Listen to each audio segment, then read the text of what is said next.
Bismillahirrahmanirrahim. Yani öncelikle 7 Ekim günü Gazze'den mücahitlerin gerçekleştirdiği bu büyük harekat elbette gerek Filistin tarihi açısından gerekse de ümmetin bütünlüğü açısından büyük Müslümanlara büyük moral verdi. Büyük bir kazanım olarak, büyük bir zafer olarak tarihe geçeceğine inandığımız bir olaydır. Burada yani her türlü aygıtla, her türlü güçle köşeye sıkıştırılmış, muhasara altına alınmış, bütün iradesi yok edilmeye çalışılmış Müslümanların iradesizliği kabul etmeyeceklerini, teslimiyete boyun eğmeyeceklerini Hamas mücahitleri 7 Ekim sabahı bütün dünyaya bir kere daha gösterdiler. Elbette bunu yaparken yani şu anda bazı mesela tartışmalara biz şahit oluyoruz. Bunu yaparken işte ya ödeyecekleri bedel çok ağır olacak. Gazze halkının, Filistin halkının işte karşılaşacağı zorluklar, acılar hesaba katıldığım gibi sorular soruluyor belli çevreler tarafından. Bu sorular anlamsızdır. Bu sorular Filistin tarihi açısından bakıldığında, Filistin gerçeği açısından bakıldığında herhangi bir makuliyeti olmayan sorulardır. Çünkü Filistin halkı, Gazze halkı ve bütün Filistinler hatta bütün ümmet aslında bu anlamda zaten biz 10 yıllardır en azından 2 asırdır çok büyük bir bedel ödüyoruz. Çok ağır kuşatmalar altındayız. Dolayısıyla bizim zincirlerimizden başka kaybedecek bir şeyimiz yok. Böyle bir ortamda bakıldığında elbette ki acı çeken Müslümanlar, burada mağdur edilen, evleri yıkılan, katledilen, şehit edilen, yaralanan kardeşlerimizin acısı acımızdır. Fakat bu acılardan daha büyük olan bir şey şudur ki Müslümanlar bu eylemle bir kere daha Siyonist işgale ve onu destekleyenlere boyun eğmediklerini, Allah Teala'dan başka herhangi bir güç karşısında teslim olmayacaklarını ilan etmişlerdir. Bu onur Müslümanlara yeter. Filistin işgali çok boyutlu bir işgal. Dolayısıyla buna karşı direniş de çok boyutlu olmalı. Buna yönelik destek de çok boyutlu olmalı. Tek bu açıdan bakıldığında yapılacak şeylerin yetersiz olduğunu görmek lazım. Herkes üzerine düşeni yapmalı.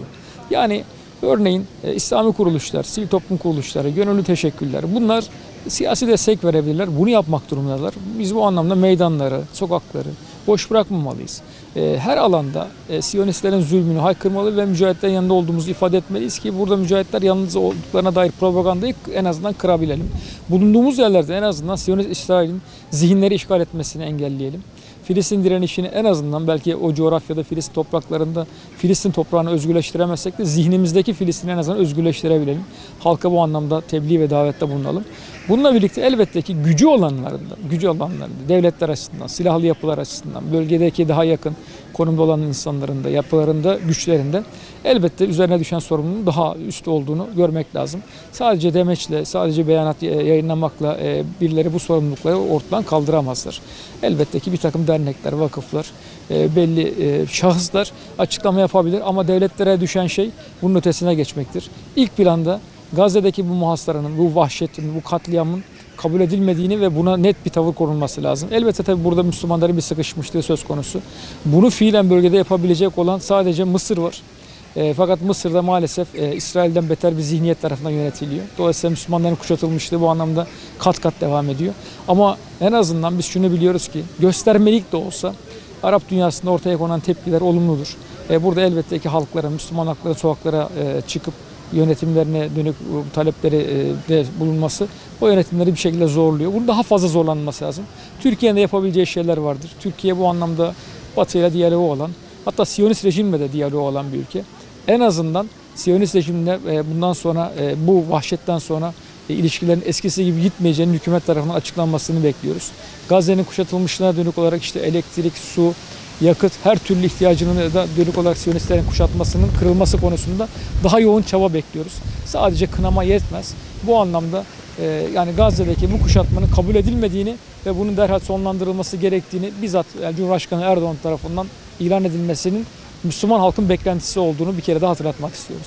Cumartesi günü Filistinli mücahitlerin, Filistinli kahramanların, Hamas'ın, gasip Yahudi varlığı İsrail'e karşı başlattığı savaş, harekat, İslam'la küfrün, Müslümanlarla Yahudilerin savaşıdır. Bunu özellikle altını çizerek vurgulamak isterim. Bu Filistinlilere ait bir savaş olarak kabul edilmemeli. Sadece Hamas'ın, sadece Filistin halkının, Filistinli mücahitlerin Yahudilerle savaşı değildir. Bu bütün Müslümanların Yahudilerle savaşıdır.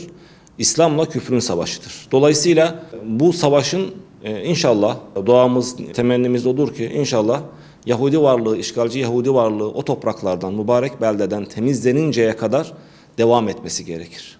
Ancak o zaman Müslümanlar Filistin'in özgürlüğe kavuştuğunu, Filistin'in kurtulduğunu ve Müslümanların felaha erdiğini görebilirler.